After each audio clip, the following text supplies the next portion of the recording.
रामकृष्ण हरी मंडळी, मी पूजा माझ्या चॅनलमध्ये तुमचं स्वागत करते. संध्याकाळची माझी काय रुटीन असते कामाची हे तुमच्याबरोबर शेअर करत होते, पण शेअर करता करताच असं की नेमकं व्हिडिओमध्ये काय बोलावे काय नाही हे समजतच नव्हतं कारण की काय समोर आपण व्हिडिओमध्ये बोलतोय प्रत्यक्षात बोलण्यात खरंच खूप फरक पडतो. त्यानंतर त्यानंतर बोलतानाही खूप अडचण येत होत्या, पण मी एक विचार केला की आपलीही घरात आपण जसं फॅमिलीसोबत सगळ्याशी बोलतो तसेच तुमच्यासोबतही बोललं सगळ्यांना. तुम्ही एक युट्यूब फॅमिलीच असतात. बोलताना काही चूक होत असते, मिस्टेक प्रत्येकाच्यात होत असते म्हणा. पण मग घेतले खालीवर शब्द उच्चार बरंच काही बोलताना बदलतं. पण एक दोन पहिल्या व्हिडिओमध्ये तर भरपूर काही असं चुकलेलं होतं. मग दुसरा थोडा बरा, नंतर काही हळूहळू बदल झालेल्या चुका त्यानं बनवलेला व्हिडिओ थोडा चांगला बनतो. पण प्रत्येक गोष्टीची सवय होता खरंच खूप टाईम लागतो. पण प्रत्येक गोष्टी व्यवस्थित होत चालते याचा अनुभव येतो. मनाला आनंद असतो की आपण आज काहीतरी व्यवस्थित केलं आहे आणि त्याचा आनंद खरं सांगते खूप मोठा असतो. थोडंसं आपल्याला वाटतं आपण काही करू शकत नाही, पण असं काहीच नसतं. आपण प्रत्येक गोष्ट करू शकतो. या गोष्टी आपण हळूहळू शिकत असतो की लगेच परफेक्ट सगळं काही असं जमतं असं नसतंच. सगळ्या गोष्टी एक सांगते, प्रत्येक गोष्टी टाईम लागतो. तुम्ही वेळ द्या, त्या टायमिंगशिवाय काहीच नसतं. प्रत्येक गोष्टीला थोडासा वेळ असं काहीतरी असतं ना, ते म्हणतात ते गोष्ट खरं सांगते टाईम लागतो पण होतं. सगळं काही व्यवस्थित होत चालतं. या एक मनात धरून चालायचं की आपण पण एक व्हिडिओ बनवू शकतो, एकदम व्यवस्थित करू शकतो. खरंच सांगते खूप अवघड वाटत होतं, पण अवघड वाटणारी गोष्टी खरंच सोपी होती. असं म्हणून पुढे चालत राहायचं. कारण की तर प्रत्येक गोष्ट आपल्याला लगेच होईल असं नसतं. थोडं खरं सांगते टाईम लागतो पण होईल. हळूहळू करताना थोडे गोष्टी चालतात.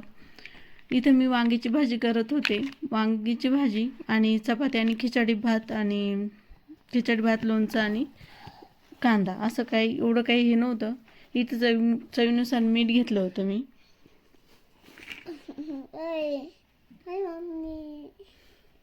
छान असं परतून घेतलं व परतून झाल्यानंतर त्यामध्ये पाणी टाकलं.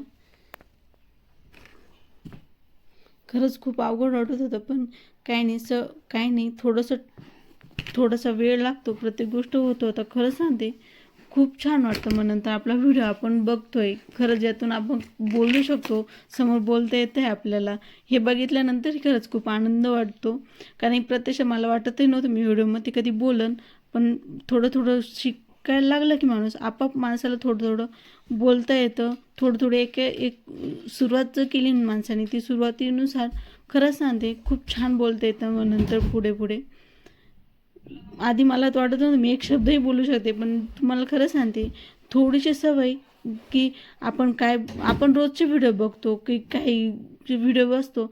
मी खूप व्हिडिओ बघायचे, मला खूप आनंद वाटायचा. मलाही वाटत मी असं करावं, पण मी प्रत्यक्षात जेव्हा सुरुवात केली खरंच खूप अवघड असतं. पण थोडी सुरुवात ही मनाला एक आनंदही देणार असते. थोडी सुरुवात आनंद, त्यात खरंच खूप मोठा आनंद असतो की आपणही काहीतरी करू शकतो. त्यात खरं सांगते खूप म्हणजे इतका आनंद झाला मला. पहिलेच मी माझा व्हिडिओ टाकला होता. आता असं माझा दुसरा व्हिडिओ असेल, त्यामध्ये मला थोडंसं काहीतरी बोलायला जमलं आहे. एवढं परफेक्ट असं काही नाही, पण थोडंसं बोलते मी.